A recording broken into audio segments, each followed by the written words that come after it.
Ate Maria. Mwah! Dito na Ganda sa... naman. Siyempre, beauty queen ang kausap ko. So after 2.5 years, I just received a call from him. Sabi niya, I just had a meeting with my lawyers and I want a divorce. I was suicidal. I was ultra depressed, diagnosed with bipolar depression. Sabi ko, Lord, kunin niyo na ako. Wala na akong dahilan para mabuhay. And then I felt his hand reach out. Tapos sabi niya sa akin, anak, tahan na. When I had nothing and all I had was Jesus.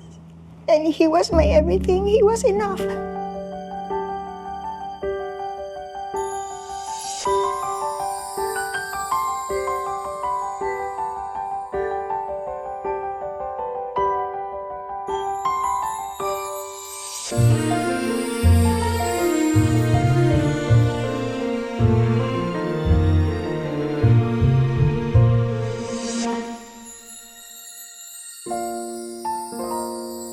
Nung bata pala, kasi binabasa ko yung story mo, gusto mo nang maging beauty queen. Oo, 5 years old pa lang ako. Pangarap ko na yon. Actually, year after year, nanonood ako ng Miss Universe. Tapos pinaalala lang sa akin ng tita ko, naalala mo nung bata ka, tumungtong ka sa table, tapos sabi mo, Miss Philippines. Kasi bihira yung ganun, kung ano yung dream mo nung bata, nangyari talaga sa'yo. Hindi ko makakalimutan din yun kasi 1999, that was the closest ng Philippines Yes. to winning the Miss Universe. 26 years daw yung drought that time. Yes. From Margie Moran. Diba? Pag nakikita mo yung photos na yan, ano nare-remind ka? I'm reminded of God's destiny for our lives. I really believe God has a special plan for each of us. And young as we are, God has already planted dreams in our hearts.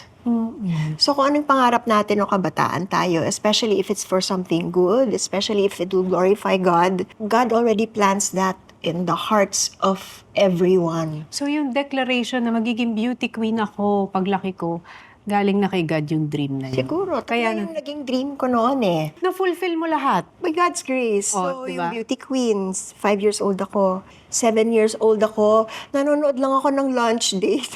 Si Randy Santiago, ini-interview niya si Dante Varona. Tapos, habang nag-interview sila kasi pinopromote nga yung show niya, parang may impression sa heart ko na one day I'm going to work for TV. Tapos nung 9 years old ako, naalala ko nasa isa kong cathedral in Pampanga. Tapos na-overwhelmed lang talaga ako ng gratitude that I was given life. So pangarap ko, sabi ko, Lord, one day gusto kong maging doctor so that I can also give others a chance at life. Tapos lahat yun nangyari sa'yo, no? Lahat yan, naging beauty queen ako, nakapag-work ako sa TV, and physical therapy yung pinursu ko as a pre-med course. Na-practice ko yung physical therapy for a while, pero na-intercept ng pagiging beauty queen. Pagbabalikan natin kasi naging emotional ka nung nakita mo yung beauty queen pictures mo. Ilan taon ka lang nun? I was only 23 in those pictures, 24 nung Miss Universe kasi I celebrated my 24th birthday during the Miss Universe course ng pageant sa Trinidad and Tobago. Yung buong journey at process nung Miss Universe,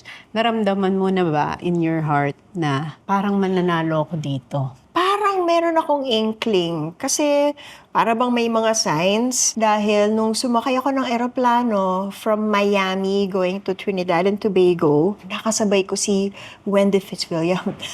Siya yung reigning Miss Universe that time. Tapos nasa first class siya, nasa economy class ako. Wow, nakasabay ko si Miss Wendy. Parang ano lang, wow, pangarap. Yung first day ng arrival ko, may mga nakakapansin na oh, Miss Philippines is so beautiful. Siguro na-appreciate nila yung kayumangging kulay natin, di ba? As the days of the pageant went on, hindi ko napapansin yun kasi we were busy with the events, with the rehearsals.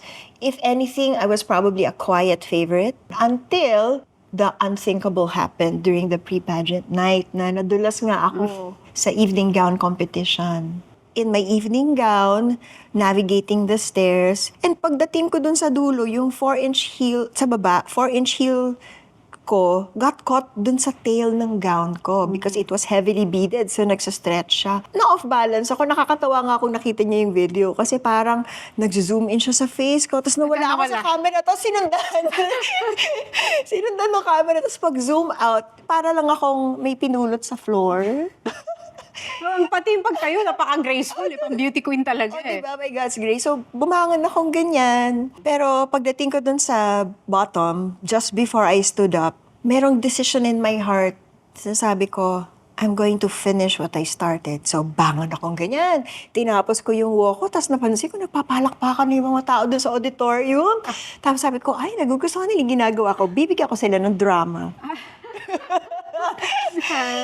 Yun, pero hindi nila alam, parang kumakabog-kabog yung puso ko. Parang merong 1,000 mga elepanteng dumadaan sa puso ko. Tapos yung tuhod ko nanginginig under my gown. Kung merong moment na grace under pressure, parang yun yung pinaka-grace under pressure moment. And also, dun mo makikita yung confidence na meron ng mga beauty queens. Si Scott Grossman, yung choreographer, nakita niya from in front of the stage. Umikot siya, hinanap talaga ako. Tapos natagpuan niya, sabi niya, that was the most beautiful recovery I've ever seen. So, na-encourage naman ako, diba? It gave me strength to go back out and dun sa final viewing namin, bye-bye, before we exited. Yes. Pero pag uwi mo nun sa Pilipinas, you were celebrated as the Miss Universe. Na parang ikaw yung may corona, di ba? The way the Philippines celebrated you nung umuwi ka. It was so heartwarming how people thought of me as the winner in spite of the first runner-up title. And even around the world, actually, I appreciated how they recognized me. They appreciated my performance. Parang yun ang naging defining moment mo as a beauty queen. Yes. Actually, sinasabi ko nga lagi, it's a metaphor for my life. Oo. Na nadapa ako sa stage, nakabangon ako. Pero sa buhay ko, maraming beses din akong nadapa. Pero sa tulong ng Panginoon, nakabangon. Nakabangon. After nun, your life was never the same again. Pag